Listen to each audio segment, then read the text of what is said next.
నమస్తే ఓర్గలు 9 నేషన్ టీవీకి స్వాగతం. తెలంగాణ రాష్ట్రంలో కేంద్ర 16వ ఆర్థిక సంఘం పర్యటన జరుగుతుంది. ఇందులో భాగంగా సీఎం రేవంత్ రెడ్డి మంత్రులతో ఫైనాన్స్ కమిషన్ తో మంగళవారం భేటీ అయ్యారు. రాష్ట్రం ఆర్థిక వ్యవస్థపై ఫైనాన్స్ కమిషన్ చైర్మన్ అరవింద్ పరగానియా మీడియాతో మాట్లాడారు. అర్బన్ డెవలప్మెంట్ పై తెలంగాణ ఫోకస్ చేయడం అభినందనీయమని అన్నారు. అరవింద్ పరగానియా పర్యటనలో భాగంగా తెలంగాణ వారికి 6వ రాష్ట్రమని, రాష్ట్ర ప్రభుత్వంతో చాలా పారదర్శకంగా చర్చలు జరుగుతున్నాయని చెప్పారు.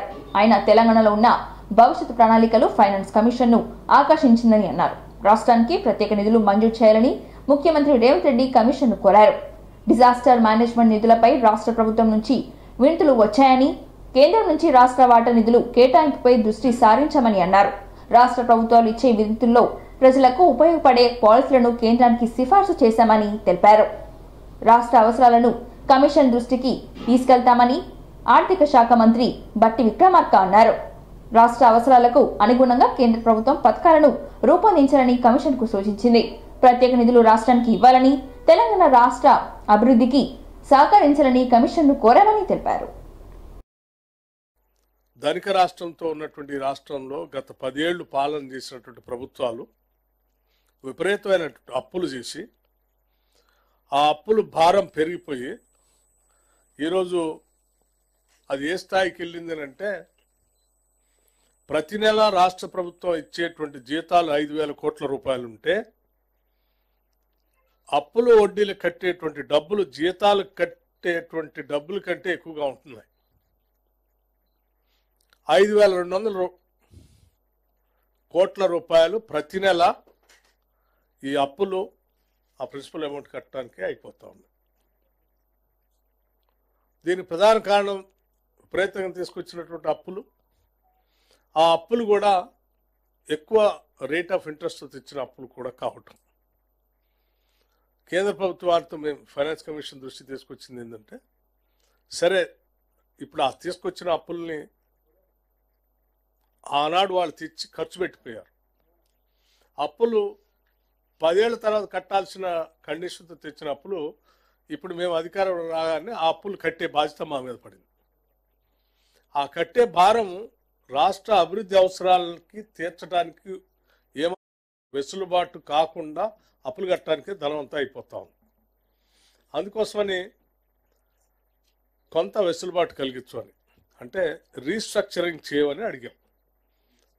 తీసుకున్న అప్పులకి 11.5% rate of interest, 10.5% rate of interest, ఇలా విపరీతమైనటువంటి రేట్ ఆఫ్ ఇంట్రెస్ట్తో ఉన్నటువంటి అప్పుల్ని తగ్గిస్తూ కమర్షియల్ బ్యాంక్స్లో కానీ మిగతా బ్యాంక్స్లో కానీ మళ్ళీ ఇచ్చి వీటిని రీస్ట్రక్చర్ చేసేటట్టుగా చేస్తే కొంత భారం రాష్ట్ర ప్రభుత్వం మీద తగ్గుతుంది. కాబట్టి ఈ అప్పులు రీస్ట్రక్చరింగ్ చేయడానికి మీరు రికమెండ్ చేయవలసిందిగా కూడా వారిని కోరాం. కళ్ళ ముందే వందల కొద్ది మందు సీసాలు, అందులో కొన్ని తమకు నచ్చిన బ్రాండ్లు. ఇలాంటి దృశ్యాన్ని చూశాక ఇక మందు బాబులు అవుతారా? అస్సలే ఆగరు. అందున కాడికి కొందరు నచ్చిన బ్రాండ్లు తీసుకొని ఇంకొందరు జంపయ్యారు. ఒక పక్కన పోలీసులు వద్దని చెప్తున్నా మందు కంటే మాకు ఏది ఎక్కువ కాదని పోలీసుల మాటను కూడా లెక్క చేయకుండా మద్యం బాటిల్ను ఎత్తికెళ్లారు కొందరు మద్యం ప్రియులు. ఈ ఘటన ఆంధ్రప్రదేశ్లోని జరిగింది. వివిధ కేసుల్లో స్వాధీనం చేసుకున్న మద్యాన్ని ధ్వంసం చేసేందుకు పోలీసులు ఏర్పాటు చేయగా ఘటనా స్థలానికి వద్ద కొందరు మద్య ప్రియులు లిక్కర్ బాటిళ్లు ఉడాయించారు. ఈ ఘటనకు సంబంధించిన వీడియో సోషల్ మీడియాలో వైరల్ గా మారింది.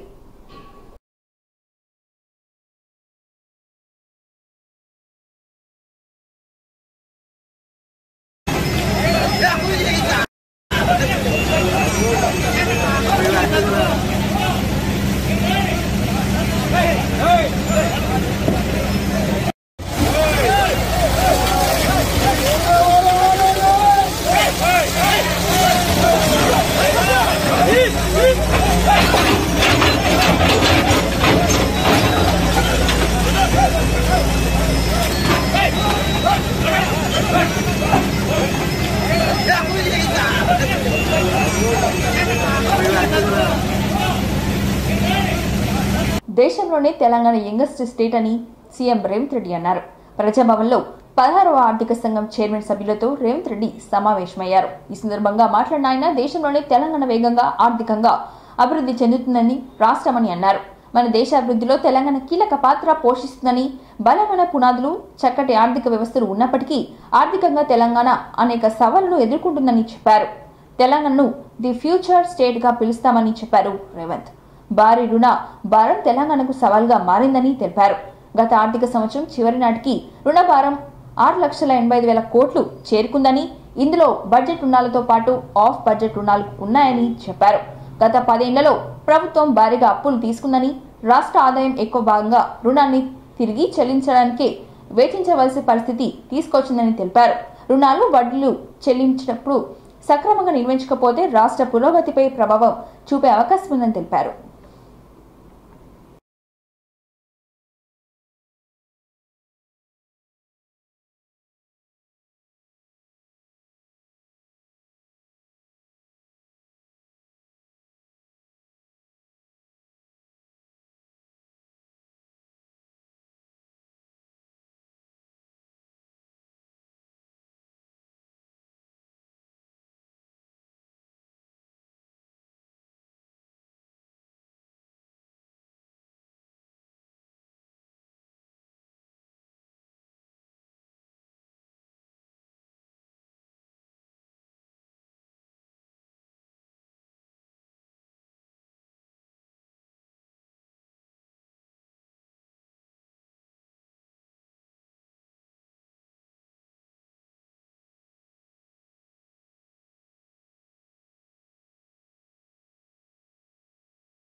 తెలంగాణ శాసనసభ పీఎస్సీ చైర్మన్ గా ఆర్కెపూడి గాంధీ నియామకంపై బీఆర్ఎస్ చేస్తున్న విమర్శలకు మంత్రి శ్రీధర్ బాబు తీవ్రంగా తప్పుపట్టారు.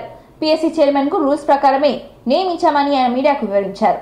తాను బీఆర్ఎస్ ఎమ్మెల్యేనని పీఎస్సీ చైర్మన్ స్వయంగా చెప్పారని గుర్తు చేశారు మంత్రి.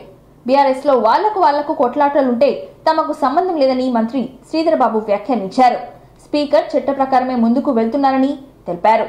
స్పీకర్ ను అప్రతిష్ట పాలు చేసే కుట్రలు చేస్తున్నారని, వ్యవస్థను గౌరవించేలా బీఆర్ఎస్ నేతలకు దేవుడు మంచి బుద్ధి ఇవ్వాలని మంత్రి శ్రీధర్ బాబు ఆకాంక్షించారు. పార్టీ ఫిరాయింపులపై బీఆర్ఎస్ అడ్డగోలుగా మాట్లాడుతుందని, పార్లమెంట్ ఎన్నికల్లో 0 సీట్లు వచ్చినా వాళ్ళకి బుద్ధి రాలేదని శ్రీధర్ బాబు విమర్శించారు.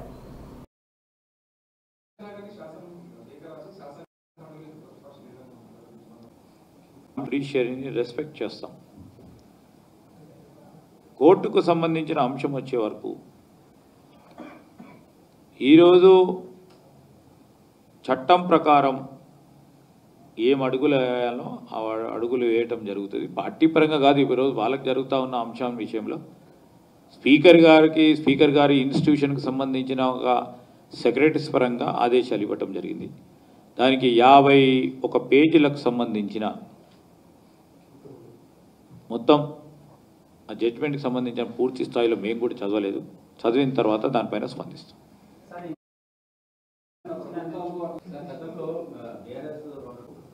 ఆ రోజు ఏ విధంగా తీసుకుపోయినరు, ఏ విధంగా తీసుకుపోయినారు, ఏది ఆశ చూపెట్టి తీసుకుపోయినారు, ఏ విధమైన లబ్ధి చేకూర్చే ప్రయత్న భాగంలో ఏ కోణం నుంచి తీసుకుపోయినరో అది దృష్టిలో పెట్టుకొని చేసింది. ఈరోజు అభివృద్ధి సంక్షేమం జరుగుతుంది, మాకు ప్రాంతాలకు అభివృద్ధి కావాలి, నా నియోజకవర్గానికి అభివృద్ధి కావాలి, నా ప్రాంతానికి సంక్షేమం చేయాలంటే ఇంకా కూడా రాళ్ళతో కొట్టమంటారా? ఇవ్వడం మొదలు పెట్టమంది. కోర్టుకు సంబంధించి ఆ అధికారం కూడా ప్రక్రియ మొదలుపెట్టే అధికారానికి సంబంధించిన అంశం విషయంలో కూడా రాజ్యాంగం నిర్ణయం చేసిన అధికారాలు మెన్షన్ చేయలే. ఆ విషయంలో కూడా ఆలోచన చేస్తారేమో కాదటమైంది. కాంగ్రెస్ పార్టీకి సంబంధించి ఎవరు ఇక్కడ ఉన్నా, మొన్న నియామకులైన మా మహేష్ గౌడ్ గారు ఉన్నా, ఇక్కడ ముఖ్యమంత్రిగా మా రేవంత్ రెడ్డి గారు ఉన్నా, జాతీయ పార్టీకి సంబంధించి స్పష్టంగా జాతీయ పార్టీ ఇచ్చే దిశా నిర్దేశాలతోనే ఇక్కడ నడుస్తుంది. అదేవిధంగా ఇప్పటి వరకు కూడా 8 నెలల నుంచి కూడా పార్టీ పరంగా ఇదేమైన వ్యవహారంతో ఇక్కడున్న రేవంత్ రెడ్డి గారు కానీ ఇతర కాంగ్రెస్ పార్టీకి సంబంధించిన వారు కానీ మా కాంగ్రెస్ పార్టీకి సంబంధించిన సహచరులందరూ కూడా ముందుకు నడుస్తూ ఉన్నారు. ఒకరో ఇద్దరో ముగ్గురు కాదు. ఏదన్నా ప్రభుత్వం నిర్ణయం తీసుకున్నప్పుడు సమష్టి నిర్ణయం, అది పార్టీ నిర్ణయం తీసుకున్నప్పుడు సమష్టి నిర్ణయం, దాంట్లో భేదాభిప్రాయాలు లేదు. మేము ఆదరిస్తాము, గౌరవిస్తామని చెప్పినారు. 8 ప్రధానంగా ఫినాన్షియల్ కమిటీస్ ఏవైతే స్పీకర్ గారు ఒక ప్రక్రియ ప్రకారం పార్లమెంట్ ఎన్నికల్లో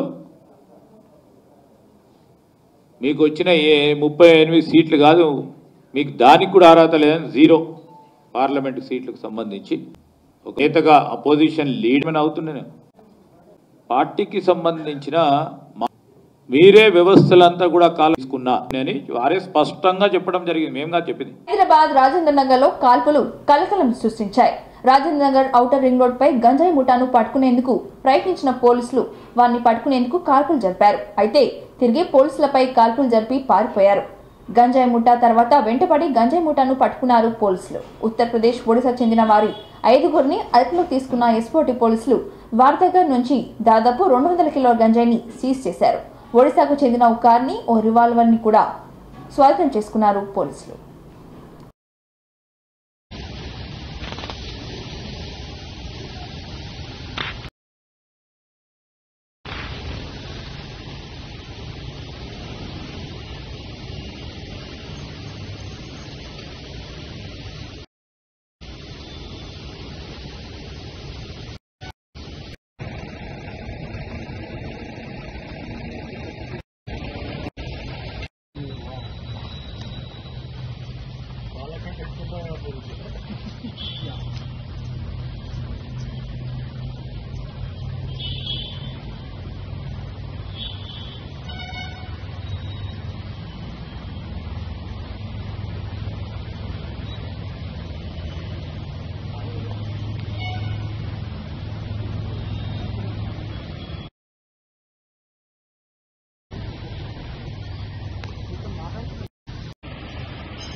జోగులాంబ గద్వాల్ జిల్లా మండలం కేంద్రంలోని పూడూరు మండలం ఎస్ఆర్ విద్యానికేతన్ డైరెక్టర్ కుర్వ రాముడిపై గద్వాల్ రూరల్ పోలీస్ స్టేషన్లో ఫిర్యాదు చేశారు. ఇక వివరాల్లోకి వెళ్తే ఎస్ఆర్ విద్యానికేతన్లో పనిచేస్తున్న తన భార్యను పంపించాలని కమలాకర్ కోరితే దాడి చేశారు. డైరెక్టర్ కుర్వ రాముడిపై చర్యలు తీసుకోవాలని కోరుతూ కమలాకర్ వీడియోను సీఎం వరకు చేరవేసే విధంగా అందరూ సహకరించాలని సోషల్ మీడియా ద్వారా వీడియోను విడుదల చేశారు. ప్రస్తుతం ఈ వీడియో సోషల్ మీడియాలో వైరల్ అవుతుంది.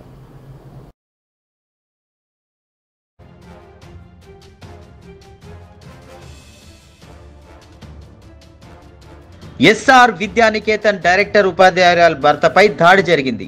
ఈ సంఘటన జోగులాంబ గద్వాల జిల్లా గద్వాల మండలం పూడూరు ఎస్ఆర్ విద్యానికేతన్ డైరెక్టర్ కుర్వ రాముడు పాఠశాలలో పనిచేసే ఉపాధ్యాయురాలు భర్తపై దాడి చేశారు. గద్వాల్ రూరల్ పోలీస్ స్టేషన్లో ఫిర్యాదు చేసిన కమలాకర్ ఎస్ఆర్ విద్యానికేతన్లో పనిచేస్తున్న తన భార్యను పాఠశాల విధుల నుండి పంపించాలంటూ ఉపాధ్యాయురాలు భర్త కమలాకర్ కోరితే దాడికి సిద్ధపడ్డాడు. డైరెక్టర్ కుర్వ రాముడిపై చర్యలు తీసుకోవాలని కోరుతూ గద్వాల్ రూరల్ పోలీస్ స్టేషన్లో ఫిర్యాదు చేసినట్టు తెలుస్తుంది.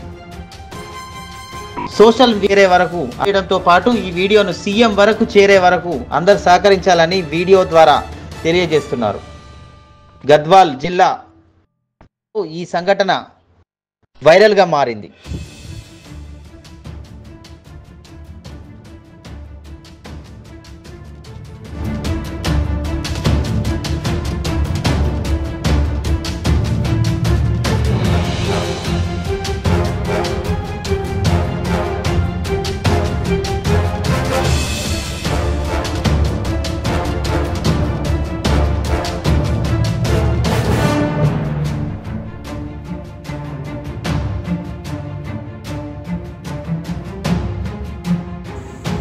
అయ్యా నా పేరు కమలాకర్ అయ్యా, నన్ను ఎస్ఆర్ఈ డైరెక్టర్ కొట్టినాడు.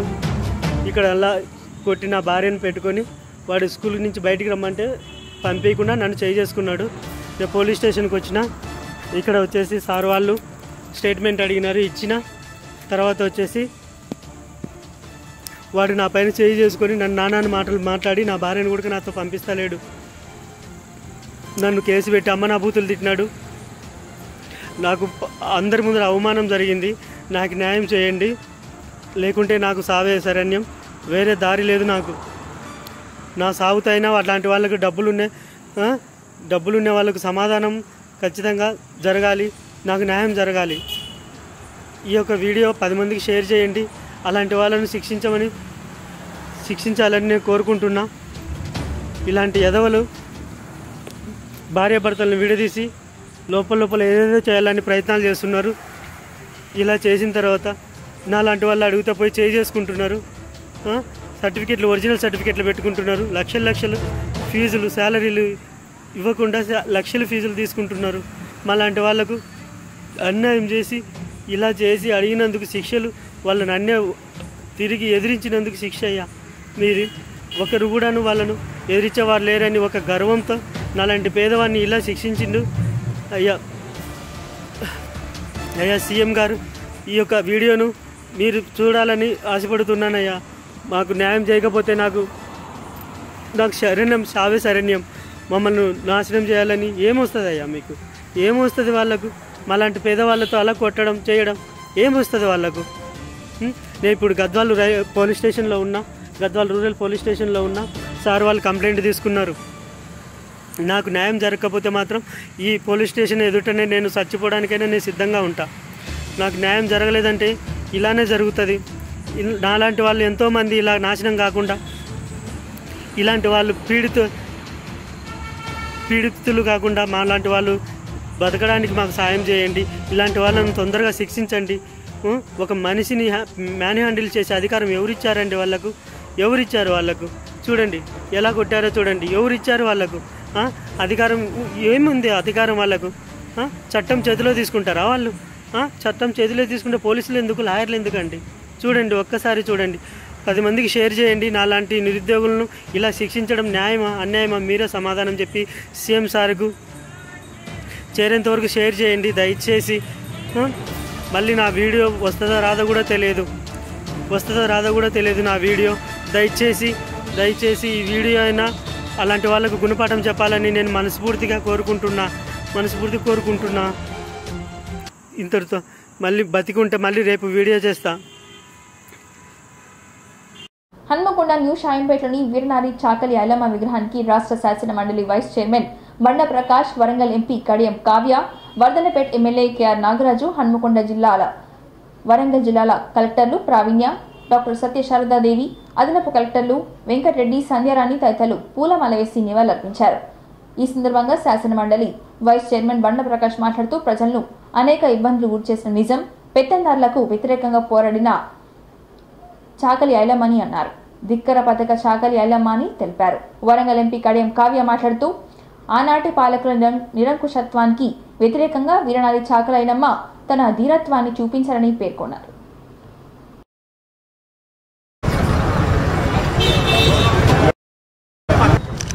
పూలమాల వేసి పుష్పాంజలి ఘటిస్తున్నారు.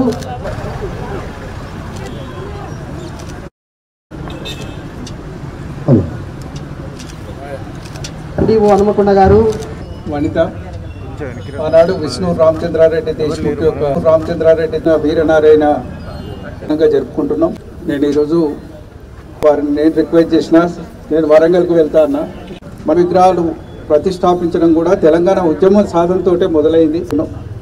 అదేవిధంగా వారసత్వంగా తీసుకొని మనం జై తెలంగాణ నాకనే చాకలి ఐలమ్మకి గుర్తింపు లభించింది. తన జయంతి కానీ వర్ధంతి కానీ అధికారికంగా నిర్వహించాలని చెప్పి ప్రభుత్వం నిర్ణయించడం జరిగింది. భారతదేశంలోనే కాదు, ముఖ్యంగా తెలంగాణ వనితలందరికీ కూడా చాలా ఆదర్శప్రాయం. కుటుంబంలో ఎన్నో ఇబ్బందులు పెట్టినా లేదా కొడుకుల మీద కేసులు పెట్టి బిడ్డల మీద అన్యాయాలు చేసినా కూడా చాకలి ఐలమ్మ కుటుంబంలో ఆమె ఏనాడు భయపడకుండా విష్ణు దేశ్ముఖ్ల దొరల అఘాయిత్యాలకి ఎదురు నిల్చొని పోరాడింది కాబట్టి సాయుధ భూ పోరాటం ఆమె నుంచే మొదలైంది. ఏమీ లేని ఒక సాధారణ మహిళ, ఒక కుటుంబ స్త్రీ, రైతులను కూలీలందరినీ కూడా తన స్ఫూర్తి ఉన్నామో కలెక్టర్ల మేడమ్స్కి కానీ నాకు కానీ చాలా ఈ సందర్భంగా ఇక్కడ నివాళులర్పించడం చాలా అదృష్టంగా భావిస్తూ సెలవు తీసుకుంటున్నాను. జయంతి కార్యక్రమాన్ని ఈరోజు వర్ధంతి కార్యక్రమాన్ని జరుపుతున్న నేపథ్యంలో ఈ కార్యక్రమంలో ఇలా శాంపేట్లో మొట్టమొదటిసారి ఇక్కడ ఏర్పాటు చేసిన విజయం దగ్గర ఈ కార్యక్రమాన్ని జరుపుతున్నాం. వారి పోరాటం అనేక మందికి స్ఫూర్తినిచ్చిన విధంగా చేస్తున్నాం. సహకారం కోసం తెలంగాణ సహకారం రక్తంలో భావించే సహజమైన ప్రాంతంలో ఉన్న వ్యక్తులు కూడా ఆరక్క మన చాకలి ఐలమ్మ ఎక్కడో లేదు, రాయపర్తి మనకు అరగంట దూరంలో జన్మించినారు. వాళ్ళ మీద యుద్ధానికి వెళ్ళినట్టే వెళ్ళింది. వాళ్ళు ఎన్ని అఘాయిత్యాలు చేసి ఆమెను ఎంత నష్టపరచాలని చూసినా కూడా చాలా ధైర్యంగా వాళ్ళని ఎదుర్కొని తన భూమిని తను కాపాడుకుంది. ఆమె స్ఫూర్తి మా అందరికీ కూడా, ఇప్పుడున్న మహిళలందరికీ కూడా మేము పాటించాల్సింది. ఆమెని ఆ వర్ధంతికి నివాళులు అర్పించడానికి ఇచ్చేసినందుకు చాలా అదృష్టం. పోరాటాలతో యొక్క ఓరుగల్లు నిర్మాణమై ఉన్నది. అందులో వారి భాగస్వామ్యం కూడా ఉన్నదనేది మనం అందరం గుర్తుంచుకోవాల్సిన రోజు ఇది. సో వారికి ఈరోజు అధికారికంగా జరుపుకోవడం చాలా గొప్పగా భావిస్తున్నాం. అందులో మేము భాగస్వామ్యం కావడం ఇంకా నాకు అదృష్టం దక్కినందుకు నేను చాలా గర్వపడుతున్నా.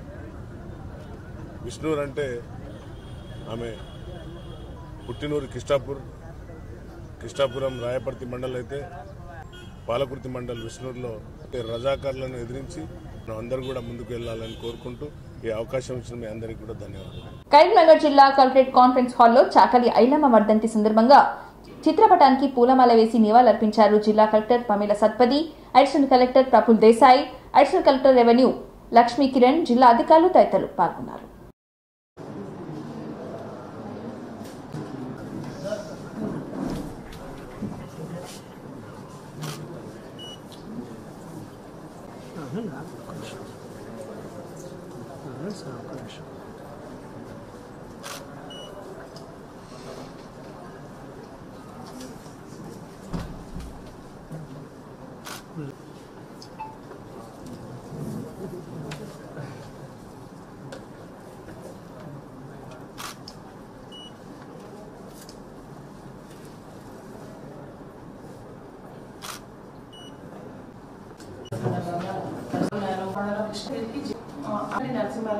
పాలినానికి వెళ్లి దూరకు సవాల్ విసిరింది. 10 లక్షల ఎకరాల నీటిపైన అనారోగ్యంతో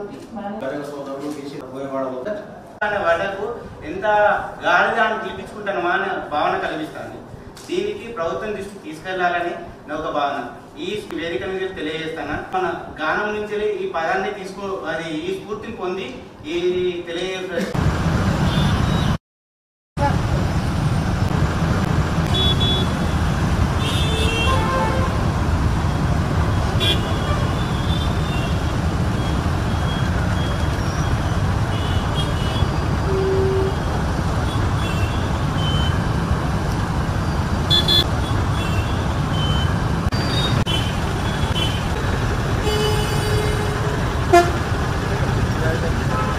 రేవంత్ రెడ్డి యూట్యూబ్ ఛానళ్లను తక్కువ చేసి మాట్లాడుతున్నారని ఖండించారు ఎమ్మెల్యే మాజీ మంత్రి హరీష్ రావు. ఈ సందర్భంగా మీడియాతో మాట్లాడుతూ యూట్యూబ్ ఛానళ్లను తక్కువ చేసి మాట్లాడడం విడ్డూరమని, వారిని నమ్ముకుని అధికారం వచ్చాక ఇప్పుడు విమర్శలు చేసినప్పుడు తప్పుడని ఆయన విమర్శించారు.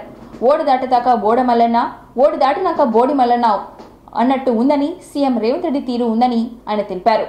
నీ అక్రమాలను, నీ అవినీతిని, నీ డోరుదనాన్ని, నువ్వు మాటే తప్పిన తీరును ప్రజలు చూస్తున్నారని ఆయన తెలిపారు.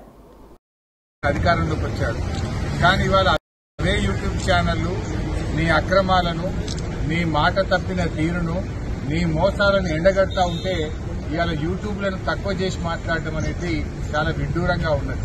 అంటే రేవంత్ రెడ్డి తనకు అవసరమైతే ఒక తీరు, తన పని తీరగానే ఇంకొక తీరుగా ఉన్నది. ఓడదాటేదాకా ఓడమల్లప్ప, ఓడదాటినాక ఓడమల్లప్ప.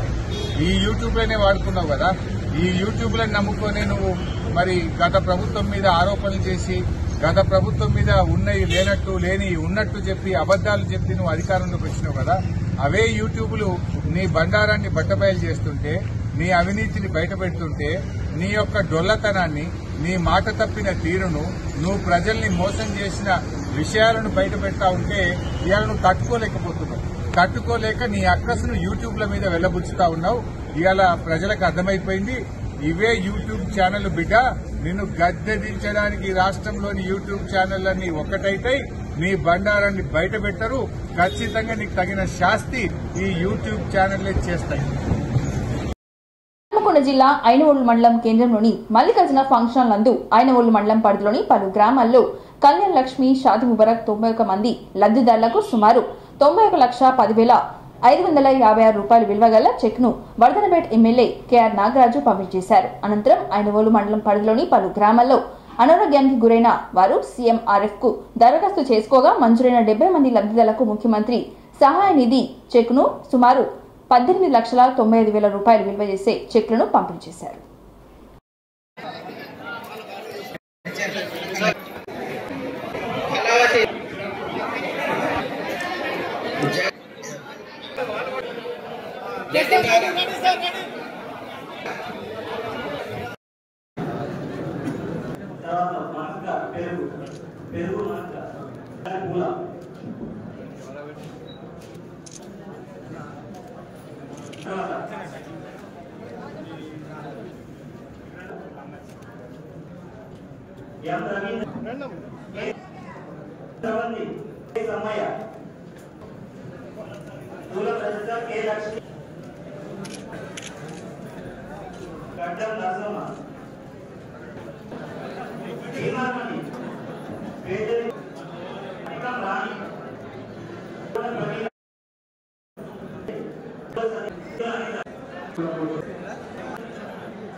అలాగే కాంగ్రెస్ సీనియర్ నాయకులందరికీ, అలాగే మీడియా మిత్రులకు, వేదిక మీద కూర్చున్న